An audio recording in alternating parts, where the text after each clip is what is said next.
কিরে ফুটো, কোথাও গেছিলিস নাকি? না, এখনো কোথাও যাইনি, তবে ভাবছি এবার যাব। এই গরমের মধ্যে এবার কোথায় যাবি? কিছু হয়েছে নাকি? মুখটা অমন করে আছিস কেন? কি আবার হবে, প্রতিদিন যা হয় তাই হয়েছে। রোজ রোজ আমাকে অপমান করে, ছেলের সামনে গায়ে হাত দেয়, আমাকে কোনো মান সম্মান নেই নাকি? হ্যাঁ, আমি তো বাড়ার বেলা থেকে ঠিক করেই বেরিয়েছি, নিজের পায়ে না দাঁড়িয়ে ওই বালের বাড়িতে আমি আর ফিরবো না। এ মা ফুটো, তাহলে তো তোর আর ওই বাড়িতে কোনোদিনই ফেরা হবে না। এই দেখ ল্যাংচা, বেশি মারাবি না, ঠিক আছে? নিজের পায়ে কি করে দাঁড়াবো সেই নিয়ে কোনো বুদ্ধি না দিয়ে রঙ্গ মারাচ্ছে।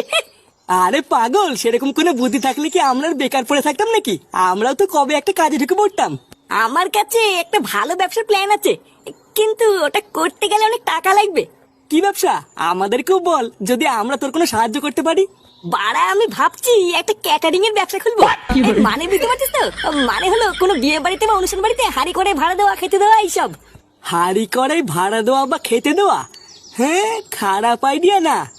কিন্তু এর জন্য তো অনেক টাকা পয়সা লাগবে রে। নতুন হাড়ি কড়াই সবই তো কিনতে হবে। আর তাছাড়াও কাজ পাওয়াটাও তো একটা কঠিন ব্যাপার। কেউ কি তাদের কোনো অনুষ্ঠানে এত বড় একটা দায়িত্ব আমাদেরকে দেবে? আরে হ্যাঁ রে, এই কাজ পাওয়া নিয়ে তুই তো চিন্তা করছিস কেন? আমি তো আছি নাকি? তুই শুধু একটু দেখ না ভাই, যদি কিছু সামান্য টাকার ব্যবস্থা করা যায়। আমি তোদেরকে কথা দিচ্ছি, আমার ব্যবসাটা একটু বড় হলে তোদেরকেও আমার সাথে নিয়ে নেবো। হ্যাঁ, সবই তো বুঝতে পারছি, কিন্তু একটু দাঁড়া, আমার বাপের কাছে